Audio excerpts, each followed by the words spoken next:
Assalamualaikum warahmatullahi wabarakatuh. Selamat pagi, salam sejahtera bagi kita semua. Semoga dalam keadaan sehat walafiat.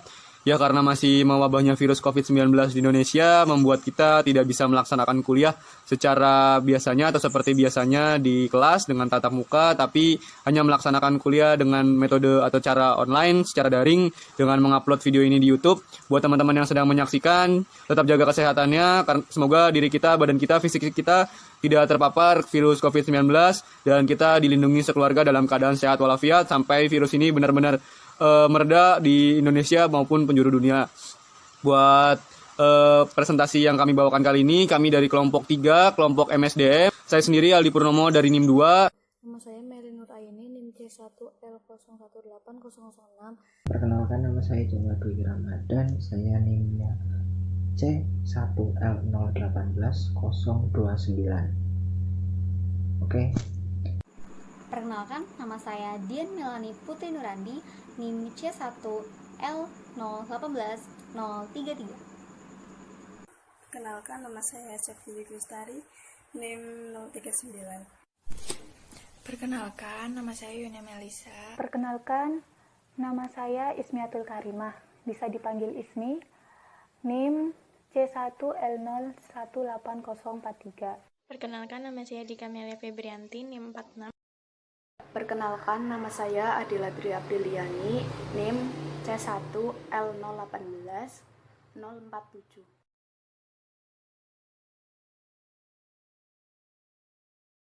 Sebelum memulai presentasi pada kesempatan kali ini, saya menyarankan kepada teman-teman semua untuk sambil mendengarkan atau menyaksikan presentasi yang kami bawakan melalui video kali ini, alangkah baiknya teman-teman juga membuka PowerPoint yang kami kirimkan. Agar apa? Agar teman-teman juga melihat materi yang memang sedang kami bicarakan atau sedang kami bawakan pada kesempatan kali ini.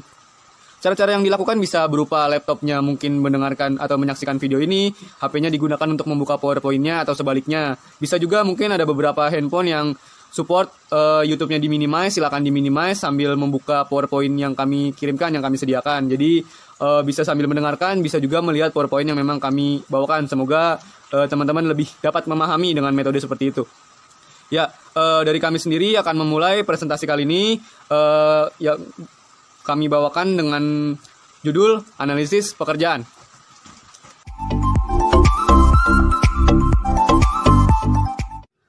Selanjutnya ada 9 ruang lingkup dalam analisis pekerjaan yang akan kami bawakan. Yang pertama ada pengertian analisis pekerjaan, yang kedua melaksanaan analisis pekerjaan, yang ketiga ada asal-usul analisis pekerjaan, yang keempat ada jenis dan metode analisis pekerjaan, yang kelima ada penerapan analisis pekerjaan, yang keenam ada aspek pekerjaan yang dianalisis, yang ketujuh ada teknik analisis pekerjaan, yang delapan ada deskripsi dan spesifikasi pekerjaan, dan yang kesembilan ada unsur dinamis analisis pekerjaan.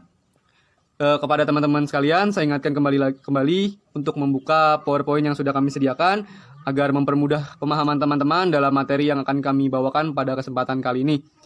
Nah, saya sendiri akan memulai analisis pekerjaan. Pengertian analisis pekerjaan adalah proses sistematis untuk menentukan keterampilan-keterampilan, tugas-tugas, dan pengetahuan yang dibutuhkan untuk menjalankan suatu pekerjaan dalam suatu organisasi.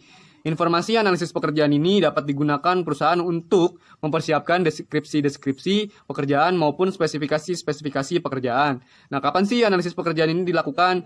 Analisis pekerjaan ini dilakukan pada 3 saat atau 3 saat yang tepat untuk melakukan analisis pekerjaan. Yang pertama adalah pada saat organisasi atau perusahaan tersebut didirikan. Yang pertama, kenapa? Karena keterampilan-keterampilan dan tugas-tugas serta pengetahuan yang dibutuhkan itu pasti berbeda di setiap lini bidang pekerjaan. Maka dari itu, analisis di sini digunakan untuk memudahkan para pekerja dalam melaksanakan pekerjaannya sehingga perusahaan dapat mengontrol pekerja agar pekerjaan tersebut dapat berjalan dengan efektif dan efisien.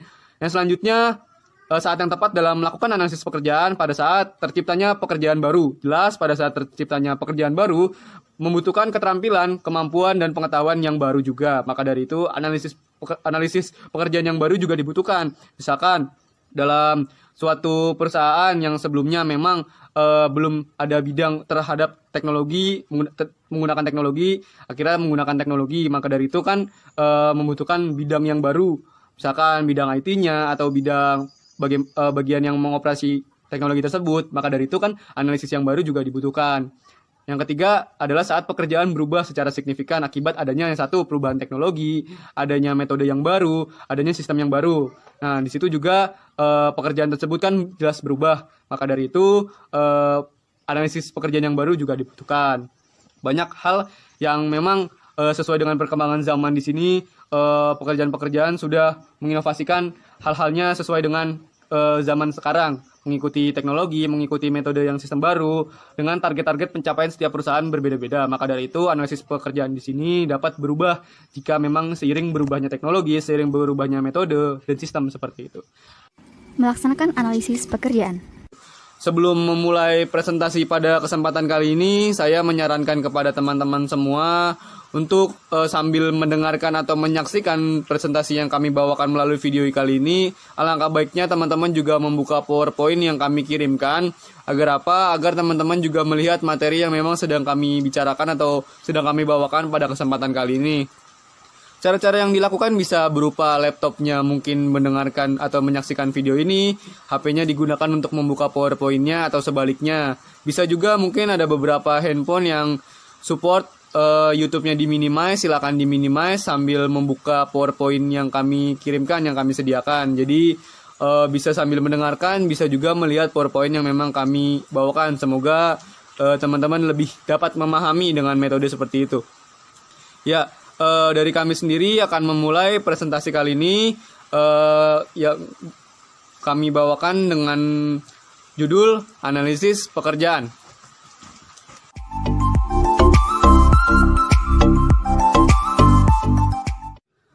Selanjutnya ada 9 ruang lingkup dalam analisis pekerjaan yang akan kami bawakan. Yang pertama ada pengertian analisis pekerjaan, yang kedua melaksanaan analisis pekerjaan, yang ketiga ada asal-usul analisis pekerjaan, yang keempat ada jenis dan metode analisis pekerjaan, yang kelima ada penerapan analisis pekerjaan, yang keenam ada aspek pekerjaan yang dianalisis, yang ketujuh ada teknik analisis pekerjaan, yang delapan ada deskripsi dan spesifikasi pekerjaan, dan yang kesembilan ada unsur dinamis analisis pekerjaan. Kepada teman-teman sekalian, saya ingatkan kembali untuk membuka PowerPoint yang sudah kami sediakan agar mempermudah pemahaman teman-teman dalam materi yang akan kami bawakan pada kesempatan kali ini. Nah, saya sendiri akan memulai analisis pekerjaan. Pengertian analisis pekerjaan adalah proses sistematis untuk menentukan keterampilan-keterampilan, tugas-tugas, dan pengetahuan yang dibutuhkan untuk menjalankan suatu pekerjaan dalam suatu organisasi. Informasi analisis pekerjaan ini dapat digunakan perusahaan untuk mempersiapkan deskripsi-deskripsi pekerjaan maupun spesifikasi-spesifikasi pekerjaan. Nah, kapan sih analisis pekerjaan ini dilakukan? Analisis pekerjaan ini dilakukan pada 3 saat yang tepat untuk melakukan analisis pekerjaan. Yang pertama adalah pada saat organisasi atau perusahaan tersebut didirikan. Yang pertama, kenapa? Karena keterampilan-keterampilan dan tugas-tugas serta pengetahuan yang dibutuhkan itu pasti berbeda di setiap lini bidang pekerjaan. Maka dari itu, analisis di sini digunakan untuk memudahkan para pekerja dalam melaksanakan pekerjaannya sehingga perusahaan dapat mengontrol pekerja agar pekerjaan tersebut dapat berjalan dengan efektif dan efisien. Yang selanjutnya, saat yang tepat dalam melakukan analisis pekerjaan pada saat terciptanya pekerjaan baru. Jelas pada saat terciptanya pekerjaan baru membutuhkan keterampilan, kemampuan, dan pengetahuan yang baru juga. Maka dari itu analisis pekerjaan yang baru juga dibutuhkan. Misalkan dalam suatu perusahaan yang sebelumnya memang belum ada bidang terhadap teknologi, menggunakan teknologi, akhirnya menggunakan teknologi, maka dari itu kan membutuhkan bidang yang baru, misalkan bidang IT-nya atau bidang bagian yang mengoperasi teknologi tersebut, maka dari itu kan analisis yang baru juga dibutuhkan.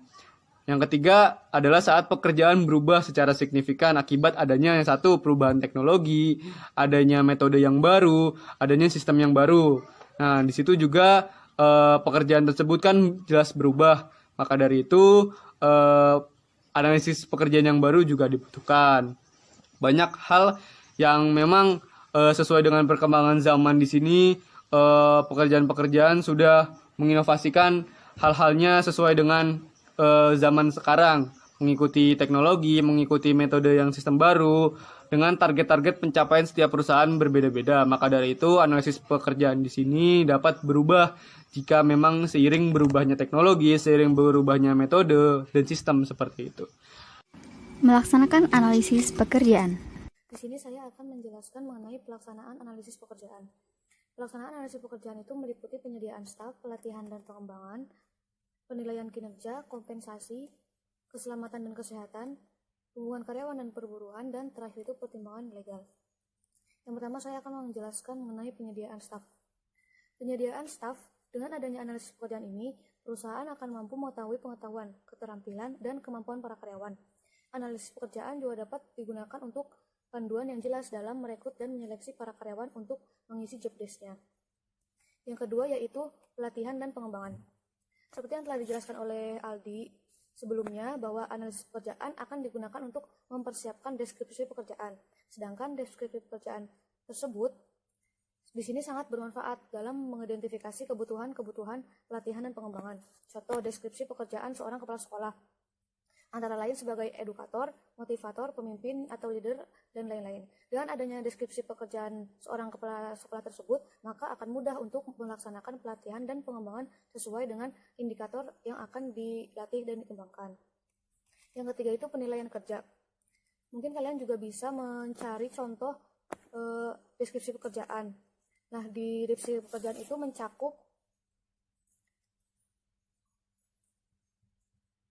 biografi tentunya, terus persyaratan pekerjaan. Dengan adanya deskripsi pekerjaan ini, maka para karyawan akan mudah untuk dievaluasi berdasarkan seberapa baik mereka menyelesaikan tugas dan yang ditetapkan dalam deskripsi pekerjaan mereka, dan tujuan-tujuan spesifik lain yang telah ditentukan.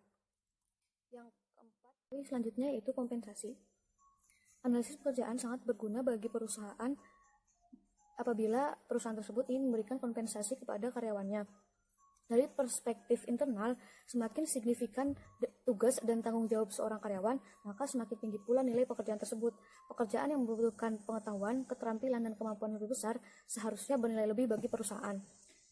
Poin kelima, selanjutnya yaitu keselamatan dan kesehatan. Dalam analisis pekerjaan, khususnya pada spesifikasi pekerjaan, terdapat syarat pekerjaan, dan di dalamnya terdapat persyaratan fisik dan persyaratan mental. Contoh, para karyawan perlu memberi pernyataan apakah suatu pekerjaan mengandung bahaya atau tidak. Di samping itu, dalam beberapa pekerjaan yang berbahaya, para karyawan mungkin membutuhkan informasi khusus mengenai bahaya-bahaya tersebut agar mereka dapat menjalankan pekerjaan mereka dengan aman. Keenam yaitu hubungan karyawan dan perburuan. Informasi yang kita dapat dari analisis pekerjaan juga sangat penting dalam hubungan kekaryawanan dan perburuan. Ketika karyawan dipertimbangkan untuk promosi, transfer, atau demosi, ya, maksud saya, deskripsi pekerjaan atau analisis pekerjaan memberikan standar evaluasi dan perbandingan bakat. Yang terakhir yaitu pertimbangan legal. Analisis pekerjaan yang dipertimbangkan dengan baik terutama penting untuk menjunjung legalitas dan praktik-praktik kekaryawanan.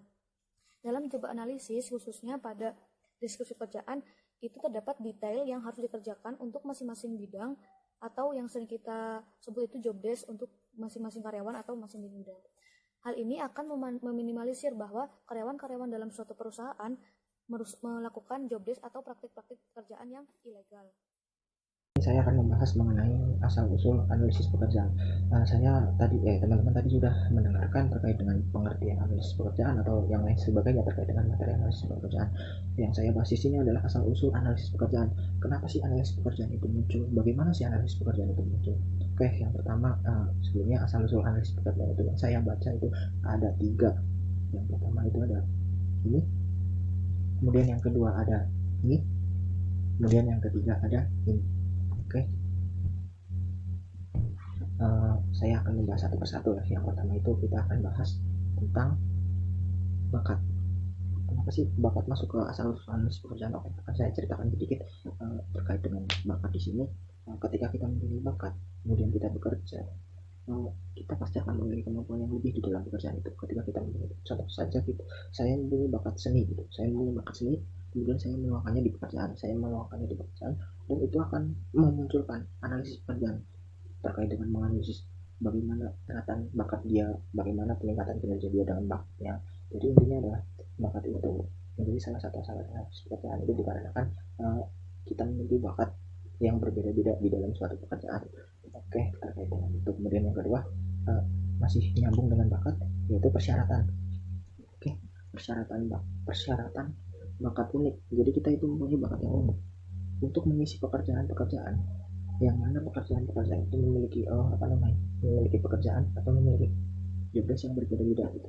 Persyaratan tersebut perlu karena bakat unik itu sangat penting di dalam pekerjaan karena berbeda dengan yang lainnya, unik gitu. Kata unik tersebut itu yang mampu membuat analisis pekerjaan itu muncul gitu. Kita menganalisis seseorang, ketika kita menganalisis seseorang, bakat unik apa yang muncul gitu, maksudnya gitu. Kita menganalisis keunikan bakat tersebut gitu. Oke, kemudian teman-teman, kemudian yang terakhir ada penempatan pekerjaan. Nah, di sini sangat penting ketika kita sebagai seorang manajer ataupun sebagai seorang atasan itu, kita harus memiliki kemampuan untuk memilih karyawan, bagaimana karyawan tersebut ditempatkan. Lah, disitulah adanya analisis pekerjaan biar nantinya penempatan yang pas itu dilakukan oleh manajer untuk karyawannya gitu. Contohnya ketika seseorang manajer memilih karyawan tapi dia tidak menganalisis karyawan tersebut gitu, secara otomatis atau mungkin secara otomatis ya karyawan tersebut akan melenceng dari melenceng dari bakatnya, melenceng dari kemampuannya, atau melenceng dari titelnya mungkin itu. Kemudian itulah yang mengakibatkan analisis pekerjaan itu muncul. Dari situlah ketika penjelasan dari saya. Kemudian yang selanjutnya,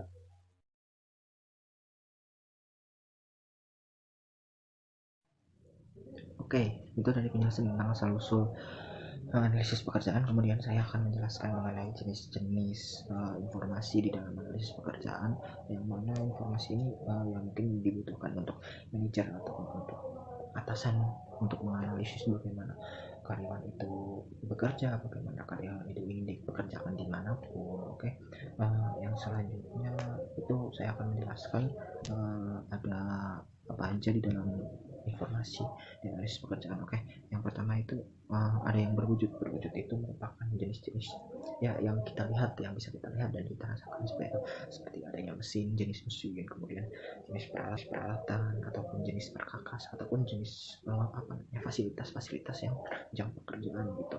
Kenapa sih kita perlu informasi tersebut, kita perlu analisis tersebut? Lah, di sini ketika kita mempunyai informasi terkait dengan itu akan mampu menentukan bagaimana karyawan tersebut ingin ditempatkan, bagaimana karyawan tersebut memiliki keterampilan di dalam pekerjaan.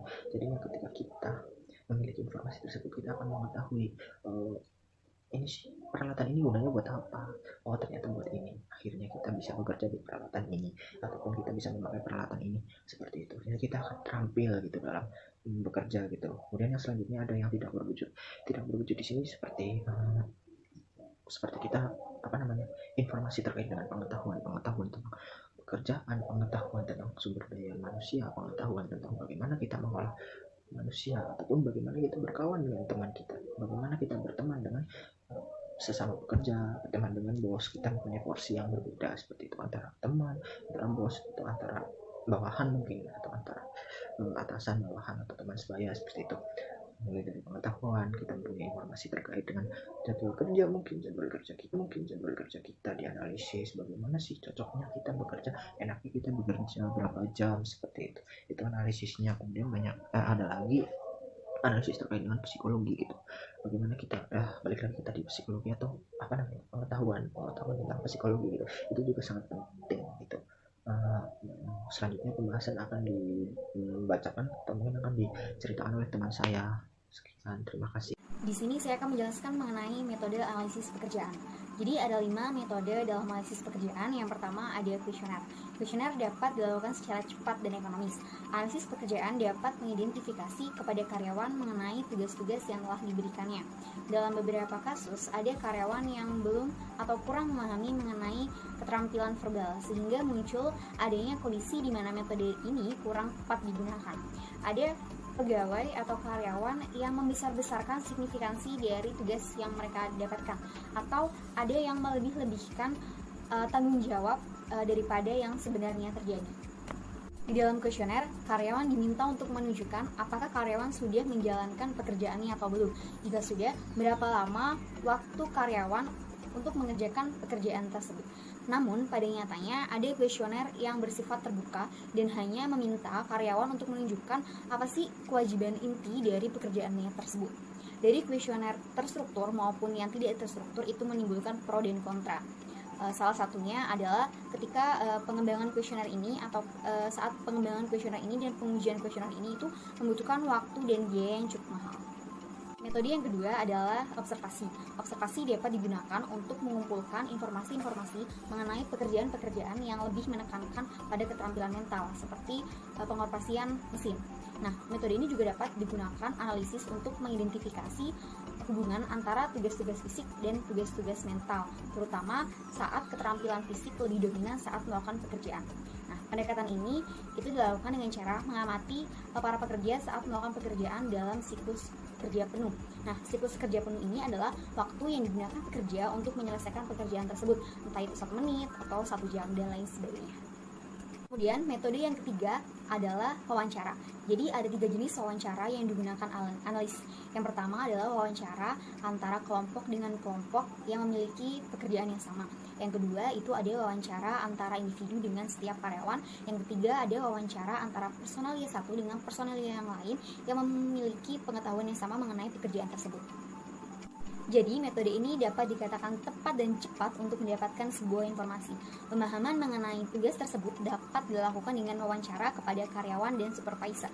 Jadi di sini, analis terlebih dahulu mewawancarai karyawan untuk mengetahui deskripsi mengenai tugas-tugas yang dikerjakan. Kemudian di sini analis menghubungi supervisor untuk mendapatkan informasi tambahan dan mengklarifikasi tentang deskripsi yang telah diberikan karyawan tersebut.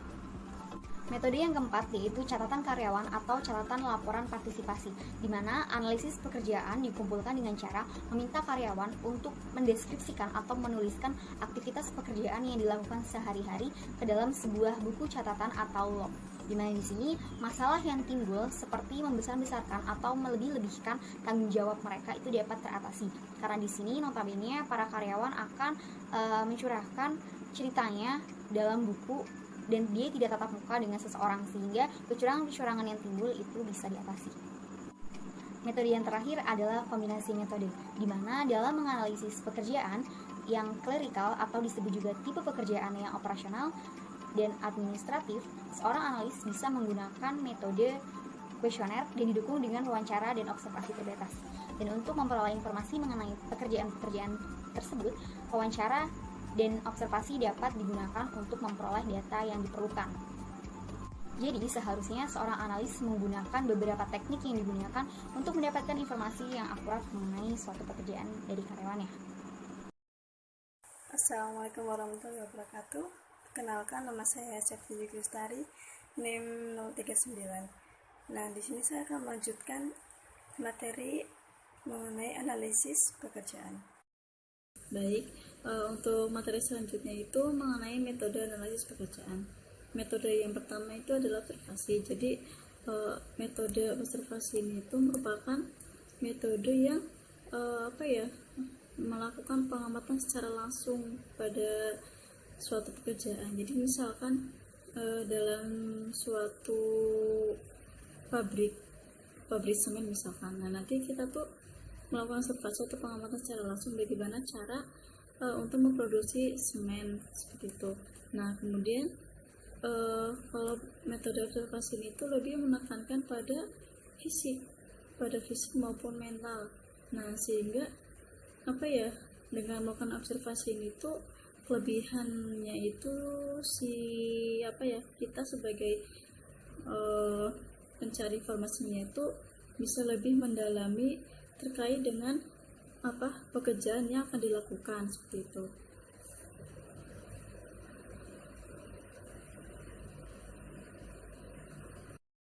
Lalu kekurangan dari metode observasi ini itu pengamat hanya dapat mengamati dari aspek mental pekerjaan seperti itu. Tapi itu dalam misal urusan pengambilan keputusan yang dilakukan oleh manajer maupun kreativitas ilmuwan itu kita tidak bisa mengamati secara langsung seperti itu, karena itu kan merupakan suatu hal yang pribadi ya bagi perusahaan tersebut. Nah, sehingga kita tuh hanya mampu atau boleh mengamati suatu kegiatan dalam suatu pekerjaan yang memang boleh untuk diamati saja seperti itu. Kalau sesuatu yang kita amati misalkan ingin mengamati tentang laporan keuangan itu kan mungkin agak susah seperti itu. Jadi kita mungkin hanya diperbolehkan untuk mengetahui proses-proses atau pekerjaan apa yang dilakukan di perusahaan tersebut seperti itu. Nah, selanjutnya untuk kekurangan dari metode wawancara ini itu seorang penanya atau pewawancara itu memberikan pertanyaan kepada narasumber yang kurang jelas, sehingga narasumbernya itu menjadi bingung, dia tuh maksud pertanyaan itu bagaimana, dia tuh jawab itu bagaimana seperti itu.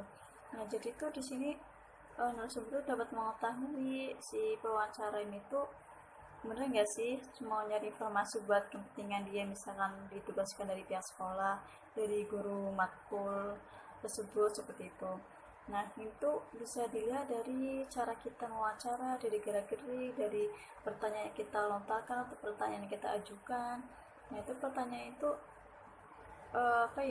kira-kira berujuk ke hal yang positif atau ada sedikit penyimpangan mungkin yang kayak mengorek suatu kerahasiaan dari narasumber tersebut seperti itu.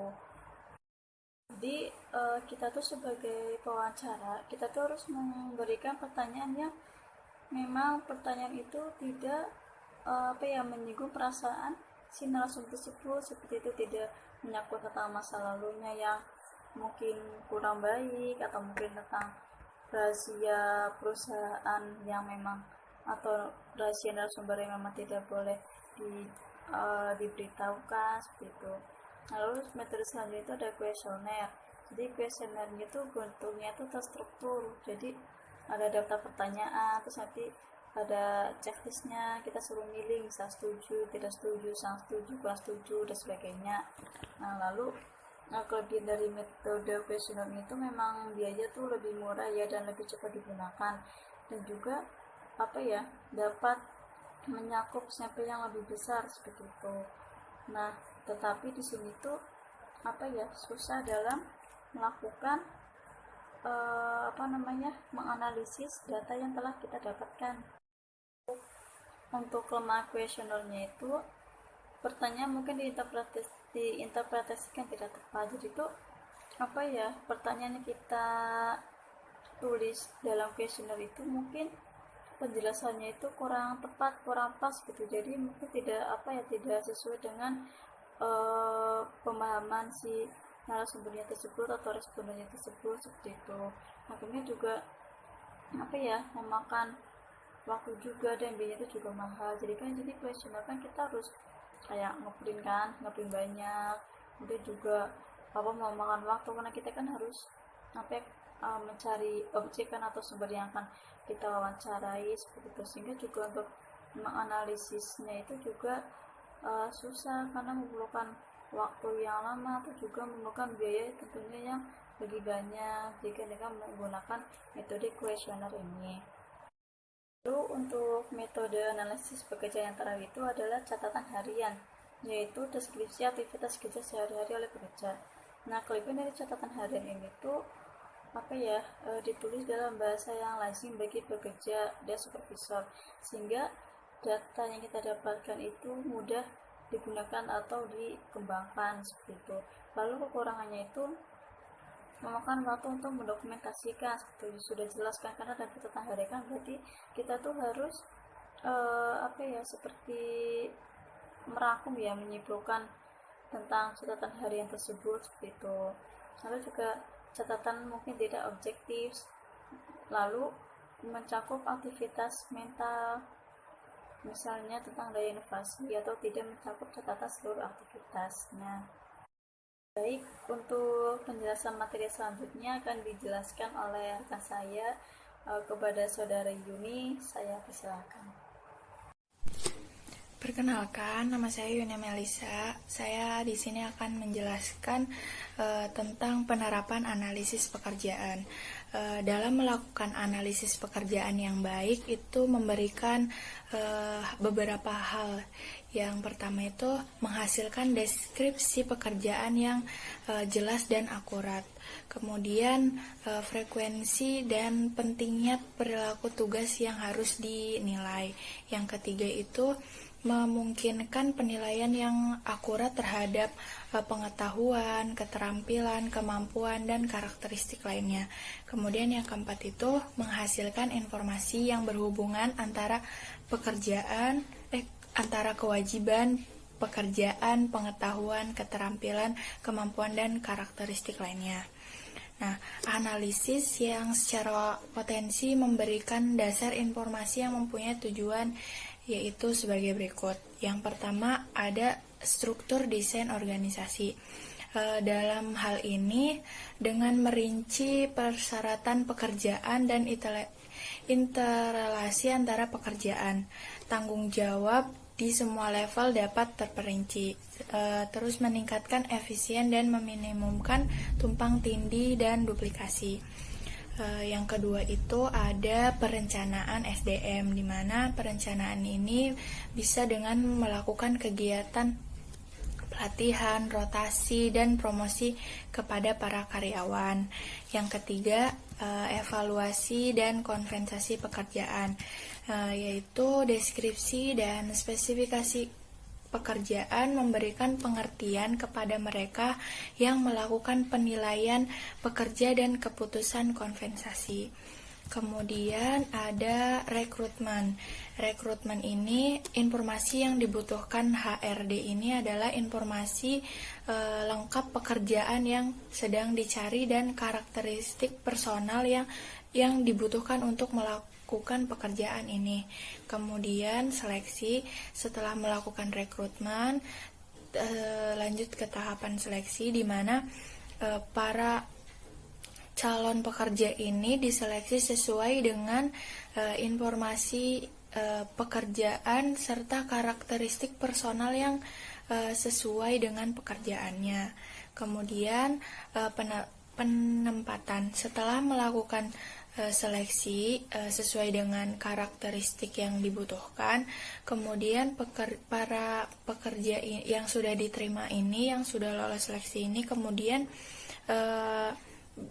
dilakukan penempatan posisi pekerjaannya.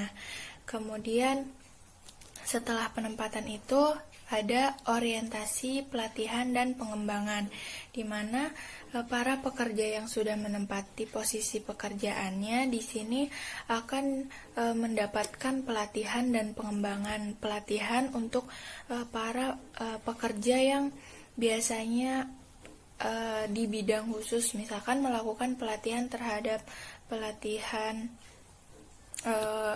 komputer. Terus dalam pengembangan contoh pengembangannya maksudnya itu para pekerja yang sudah memiliki potensi atau keahliannya bisa melakukan pengembangan diri. Kemudian yang selanjutnya adalah manajemen kinerja.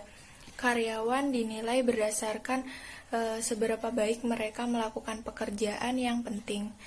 Kemudian ada kualitas pekerjaan kerja. Nah, untuk melalui kualitas pekerjaan itu ada dua unsur. Yang pertama yaitu job content dan yang kedua itu ada job context.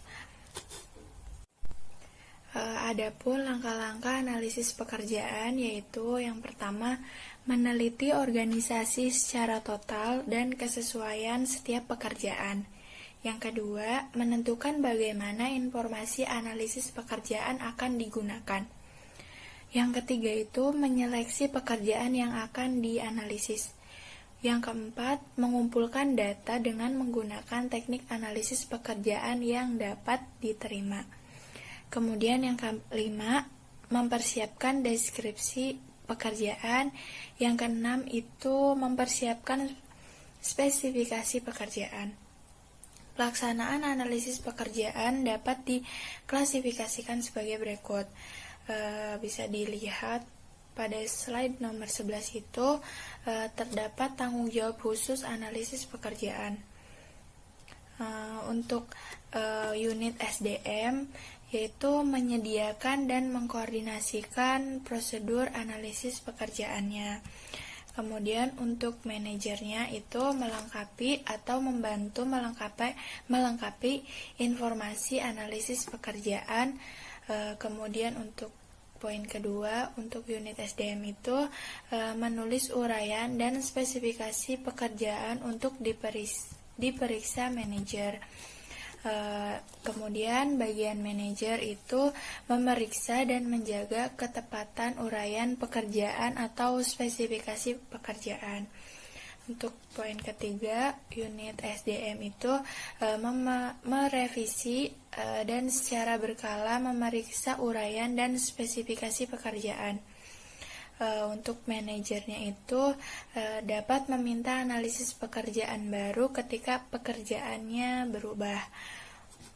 Untuk poin keempat, di unit SDM itu memeriksa input manajer untuk menetapkan ketetapannya. Untuk poin keempat, bagian manajer itu mengidentifikasi standar kinerja berdasarkan informasi analisis pekerjaan. Nah, untuk poin yang kelima itu, untuk unit SDM itu dapat meminta bantuan dari pihak luar untuk analisis yang sulit. Baik, selanjutnya saya akan menjelaskan materi mengenai aspek-aspek analisis dalam pekerjaan. Aspek-aspek di sini ada 4. Yang pertama yaitu output, yang kedua yaitu kegiatan atau tugas yang dilaksanakan, yang ketiga yaitu kompetensi, dan yang terakhir adalah imbalan atau kompensasi. Nah, yang pertama yaitu output. Output di sini hasil. Jadi itu hasil pekerja atas pekerjaan dan yang ia lakukan. Nah, yang dianalisis pada output di sini itu ada dua kriteria. Yang pertama yaitu output di sini bisa diukur oleh pelaksana analisis pekerjaan, bisa dilihat, diamati secara langsung seperti itu. Nah, contohnya apa? Misalkan seorang individu bekerja di suatu perusahaan, itu di suatu perusahaan produksi nih ya, misal itu tuh dalam sehari dia tuh bisa memproduksi 10 unit produk misalnya. Nah, 10 unit produk di sini tuh output atau hasil kerja yang dilakukan selama sehari. Nah, ini yang 10 produk ini kan bisa diukur, bisa dilihat, diamati. Nah, seperti itu. Yang kedua yaitu output yang tidak bisa diukur secara langsung. Tidak bisa diamati, sehingga susah untuk diidentifikasi seperti itu. Contohnya apa? Contohnya seperti ini. Dalam suatu perusahaan, misal seorang individu diberi target dalam sebulan itu untuk menjual unit produk sebanyak 100 seperti itu. Akan tetapi individu tersebut itu berhasil melebihi batas target yang ditentukan, yaitu berhasil mencapai 150 unit produk yang terjual. Nah, kembali lagi, 150 unit produk di sini, ini namanya output yang bisa dapat diukur. Nah, sedangkan karena dia itu berhasil mencapai target, bahkan melebihi ke 150 unit. Nah, kata berhasil ini disebut dengan output, hasil kerja, usaha. Nah, ini yang dinamakan dengan output yang tidak bisa diukur secara langsung, karena di sini tuh bersifat abstrak seperti itu. Jadi kata berhasil di sini merupakan berhasil, berarti kan keluaran hasil kerja yang dilakukan oleh pekerja seperti itu, yaitu berhasil. Yang kedua yaitu aktivitas atau tugas yang dilakukan. Nah, aktivitas yang dilakukan setiap individu itu pasti memiliki keterkaitan dengan tujuan yang ingin dicapai seperti itu. Nah, serangkaian aktivitas ini akan disebut suatu pekerjaan. Nah, dalam suatu organisasi atau perusahaan, pekerjaan di sini nantinya itu akan terbentuk suatu struktur organisasi. Sehingga dalam struktur organisasi ini akan terlihat jabatan-jabatan seorang individu. Sehingga akan mengetahui tanggung jawab dan tugas masing-masing di suatu perusahaan tersebut. Nah, aktivitas atau tugas di sini itu ada 2 kriteria juga, yaitu dapat diukur dan tidak dapat diukur. Yang dapat diukur yaitu seperti perilaku aktial. Nah, contoh perilaku aktial di sini yaitu misalkan seorang individu itu dalam melaksanakan tugasnya, dia itu melakukan tindakan kecurangan, misalnya dalam pelaporan keuangan, dia melakukan tindakan kecurangan. Nah, tindakan kecurangan ini terbukti melalui adanya CCTV seperti itu. Misalnya melalui CCTV. Nah, ketika kesalahan itu terbukti benar, maka dia itu akan tindakan tersebut itu dapat diukur loh, misalkan diberi skor 100 karena pelanggaran ini merupakan pelanggaran terberat seperti itu. Sehingga jika ia melakukan pelanggaran kembali, dia akan dikeluarkan dari perusahaan. Yang kedua yaitu yang tidak dapat diukur secara langsung seperti itu, yaitu contohnya perilaku normatif. Jadi dalam melakukan aktivitas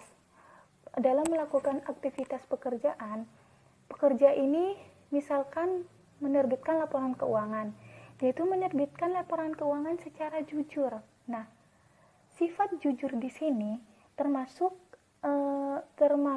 tindakan yang secara tidak sengaja karena memang berasal dari kepribadiannya, itu ukuran yang tidak bisa diukur seperti itu.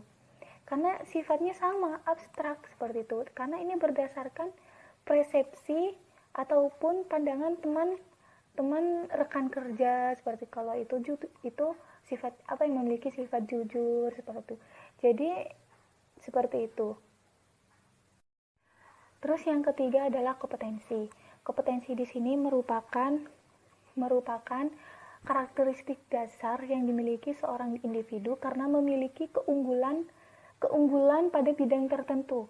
Nah, perlu ditekankan, kompetensi di sini tidak hanya kemampuan dalam hal pengetahuan, tetapi juga kemampuan dalam soft skill. Nah,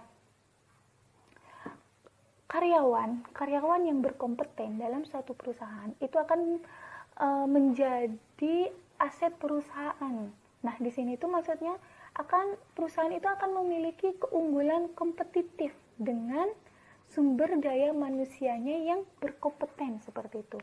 Ketika perusahaan memiliki keunggulan kompetitif tersendiri melalui SDM-nya yang berkompeten, ini kan memudahkan perusahaan untuk mencapai tujuannya seperti itu. Nah, kompeten di sini itu ada 2. Ada yang bisa diukur secara langsung maupun yang tidak. Nah, analisis mengenai kompetensi di sini yang secara langsung yaitu melalui usia.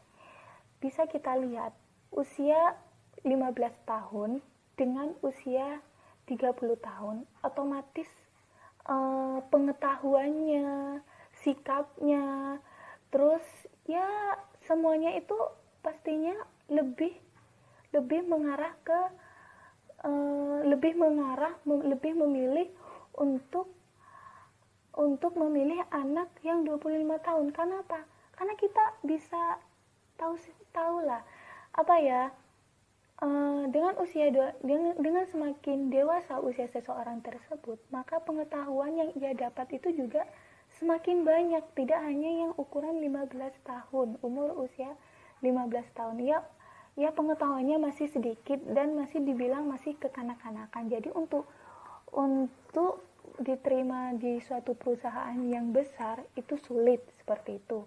Nah, yang kedua yaitu ukuran yang secara tidak langsung seperti pencapaian pendidikan. Kita tahu salah satu untuk masuk di suatu perusahaan itu melalui pencapaian pendidikan, misalkan S1, lulusan S1 atau SMA. Nah, sebenarnya ini merupakan sesuatu yang tidak bisa diukur secara langsung, karena nilai yang tertera pada ijazah SMA maupun lulusan S1 itu tidak menentukan, belum tentu menentukan kualitas seseorang itu bahwa ia itu berkompeten, karena bisa saja nilai itu dimanipulasi, sehingga di sini tuh perlu dianalisis oleh pelaksana pekerjaan, yaitu mengenai kompetensi seseorang yang secara tidak langsung itu melalui pendidikan. Jadi itu diukurnya tuh masih abstrak seperti itu. Itu karena belum tentu hasil murni yang berkompeten. Apalagi sekarang perusahaan tidak hanya membutuhkan pengetahuan saja, tetapi soft skill-nya juga, kepribadiannya juga, seperti itu. Yang terakhir yaitu imbalan atau jasa, yaitu segala sesuatu yang diterima oleh pekerja atas balas jasa yang diberikan oleh pihak perusahaan, seperti itu. Nah, kompensasi ini perlu diperhatikan, perlu dianalisis dalam pemberian kompensasi, yaitu berdasarkan proporsi pekerjaan yang dilakukan pekerja. Kompensasi di sini perlu diadministrasikan secara tepat. Jika tidak, maka perusahaan itu akan kehilangan karyawan, bahkan karyawan yang berkompeten. Jika hal itu terjadi, maka perusahaan itu akan mengeluarkan biaya lagi loh untuk penarikan, penyeleksian, pelatihan, pengembangan untuk karyawan baru, seperti itu. Jadi perlu diperhatikan lagi untuk mengenai pemberian kompensasi. Selain itu juga, kompensasi di sini itu sebagai pengikat antara pihak perusahaan dan pekerja. Juga sebagai faktor penarik bagi calon karyawan. Kompensasi di sini juga sebagai faktor pendorong untuk menjadi karyawan perusahaan. Jadi kompensasi ini penting bagi pihak pekerja, apalagi seorang pekerja itu bekerja untuk mendapatkan uang, seperti itu. Jadi perlu diperhatikan lagi. Nah, kompensasi di sini ada dua bagian ya. Nah, kompensasi yang bisa diberikan secara langsung dan kompensasi yang diberikan secara tidak langsung. Nah, kompensasi yang diberikan secara langsung itu seperti gaji atau upah setiap bulannya, seperti itu. Itu dalam bentuk uang.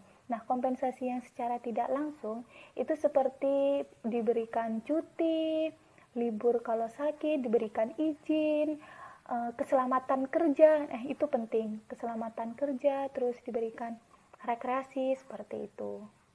Sehingga dengan pemberian kompensasi yang puas pada karyawan, ini akan menciptakan kenyamanan pekerja pada perusahaan tersebut.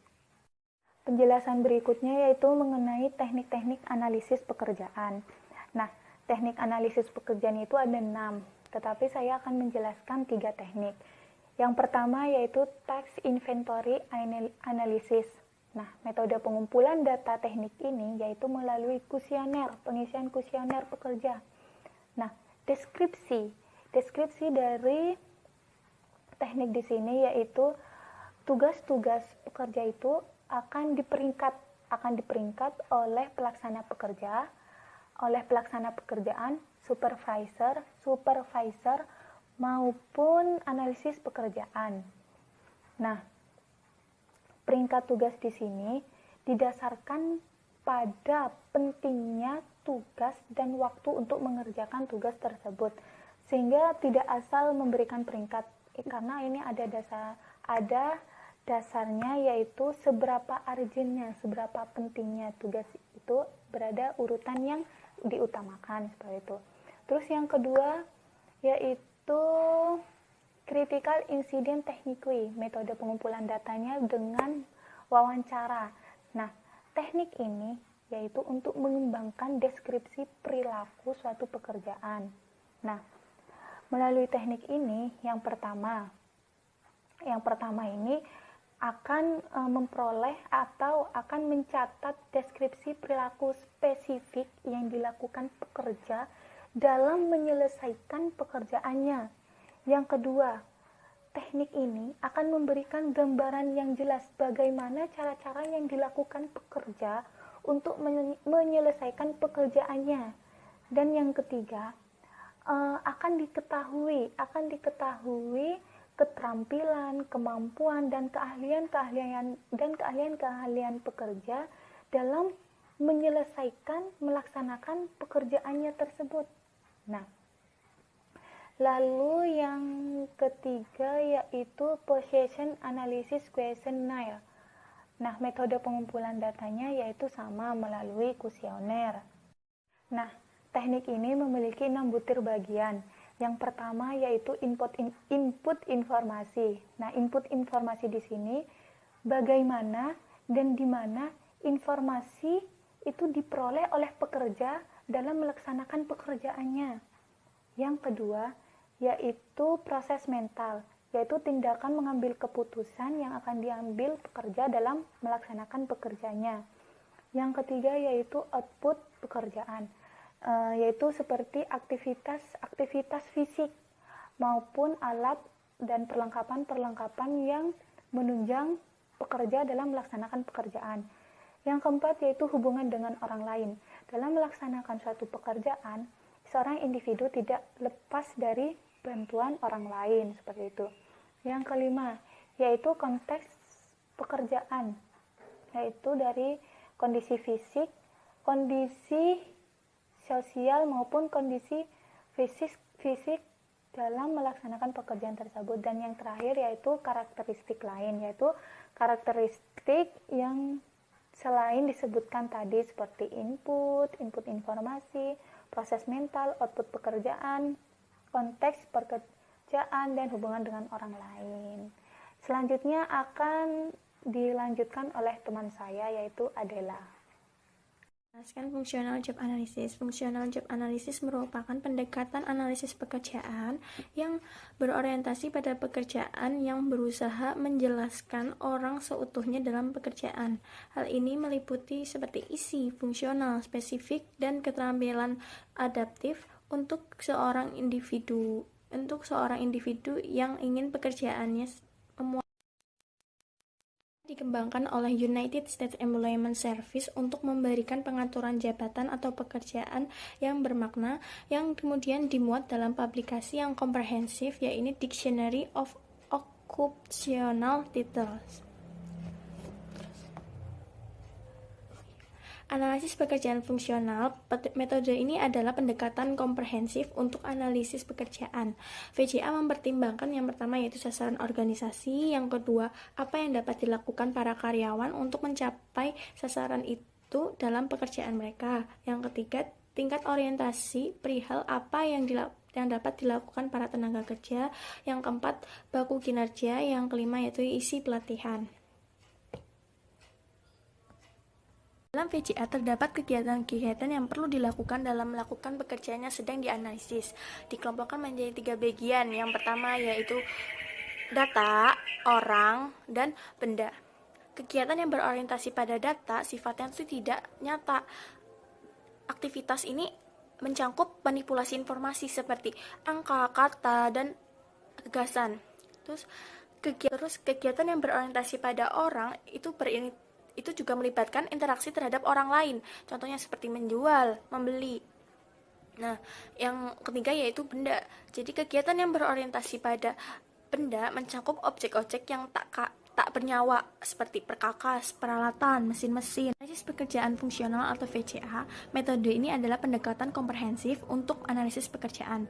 VCA juga mempertimbangkan yang pertama yaitu sasaran organisasi, yang kedua apa yang dapat dilakukan karyawan untuk mencapai sasaran tersebut dalam pekerjaan mereka, yang ketiga tingkat dan orientasi perihal apa yang dilakukan para tenaga kerja, yang keempat baku kinerja, yang kelima isi pelatihan.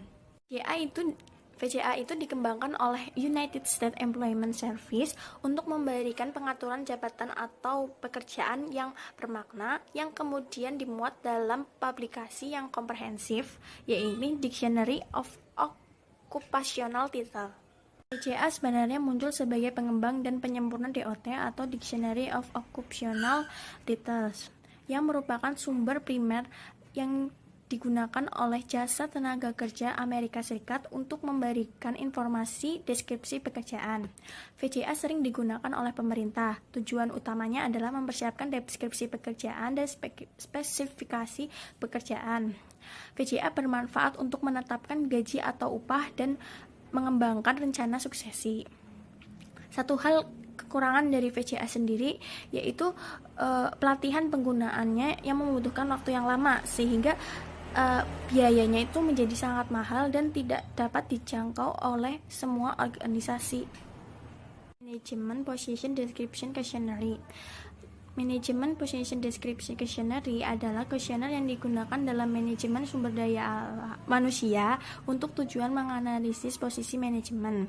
Hal ini memungkinkan dalam SDM untuk menetapkan gaji, persyaratan pelatihan, dan pengelompokan pekerjaan di hal yang baru. MPDQ ini memiliki item sebanyak 208 dan dikelompokkan menjadi 15 kategori. Butir-butir itu dibagi menjadi bagian agar mengurangi waktu yang dibutuhkan untuk mengisi dan menafsirkan jawaban.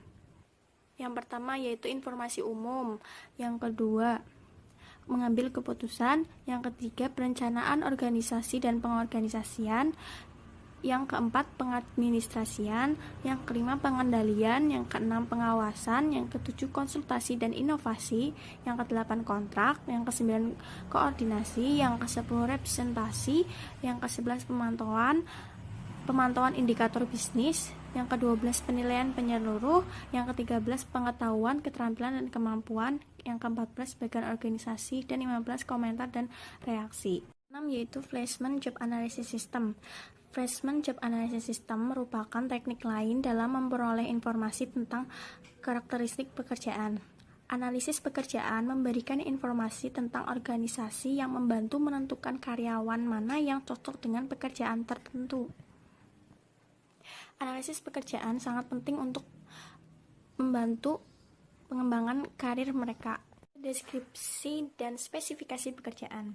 Seperti yang dikatakan di awal, deskripsi kerja merupakan salah satu output utama yang dihasilkan oleh analisis pekerjaan yang sistematis.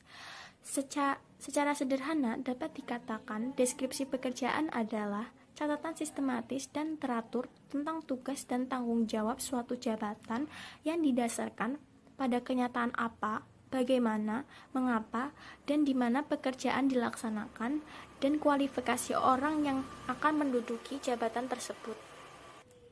Banyak perubahan yang terjadi pada tahun-tahun terakhir yang dapat meningkatkan perubahan kebutuhan deskripsi kerja. Perubahan tersebut meliputi, yang pertama, banyak rekonstruksi organisasi telah terjadi, misalnya seperti perampingan. Yang kedua, kebutuhan mengimplementasikan cara-cara baru dan kreatif, motivasi dan menghargai karyawan. Yang ketiga, tingkat teknologi yang semakin meningkat yang mengubah lingkungan kerja.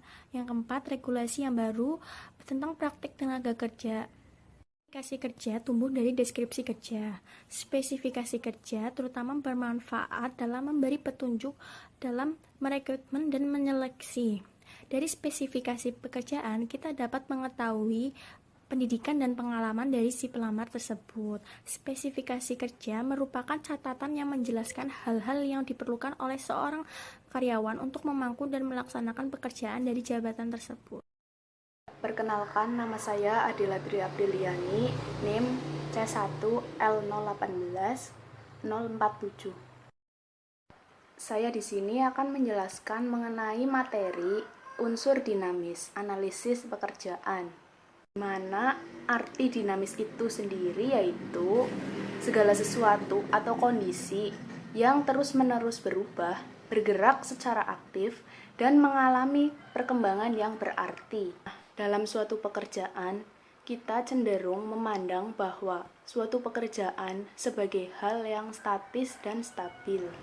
Sebenarnya, suatu pekerjaan cenderung berubah dan berkembang seiring dengan berjalannya waktu. Memang, meskipun ada beberapa kesalahan dalam proses analisis pekerjaan, kebanyakan ketidaktepatan itu berasal dari deskripsi kerja yang sudah tidak up to date. Oleh karena itu, di samping kita mendefinisikan suatu pekerjaan secara statis, proses analisis kerja harus mendeteksi perubahan-perubahan pada kondisi pekerjaan yang sebenarnya. Nah, di sini ada 3 alasan mengapa hakikat pekerjaan mungkin dapat berubah. Yang pertama yaitu ada waktu. Kenapa waktu dapat mengubah hakikat pekerjaan? Karena seiring berjalannya dengan waktu, pasti segala sesuatu dapat berubah dan mengalami perkembangan sesuai dengan zaman. Misalnya yaitu petugas SAR dan akuntan melakukan hal yang berbeda pada waktu yang berbeda pula. Intinya di sini yaitu melakukan hal yang berbeda pada waktu yang berbeda pula, seperti kepala sekolah yang juga mengajar di kelas pada waktu yang berbeda. Dan alasan yang kedua yaitu orang, karena perilaku dan kepribadian seseorang dapat merubah suatu pekerjaan. Selain itu, prestasi seseorang dalam pekerjaan juga dapat mengubah hakikat pekerjaan orang tersebut. Misalnya, seseorang yang karena prestasinya bagus, maka oleh atasannya diberi promosi untuk naik jabatan. Dari itu, orang menjadi alasan mengapa hakikat suatu pekerjaan berubah. Dengan naiknya pangkat atau jabatan seseorang, maka akan merubah hakikat pekerjaan orang itu. Dan yang terakhir yaitu ada unsur lingkungan dan konteks. Teknologi merubah pekerjaan. Misalnya, internet telah merubah pekerjaan agen pembelian, atau komputer telah merubah pekerjaan petugas administrasi atau pengetikan. Karena seiring dengan berjalannya waktu, maka segala sesuatunya menjadi serba modern. Ada 2 hal mendasar yang harus diingat ketika mengkaji apa itu analisis pekerjaan dan apa yang dikerjakan. Pertama, seiring berjalannya waktu, segala sesuatu berubah, maka begitu juga dengan pekerjaan. Dan yang kedua, analisis pekerjaan berisikan spesifikasi pekerjaan dan persyaratan orang yang seharusnya mencerminkan kualifikasi minimal yang dapat diterima untuk memangku pekerjaan. Sayangnya, spesifikasi pekerjaan mencerminkan profil ideal pemegang pekerjaan.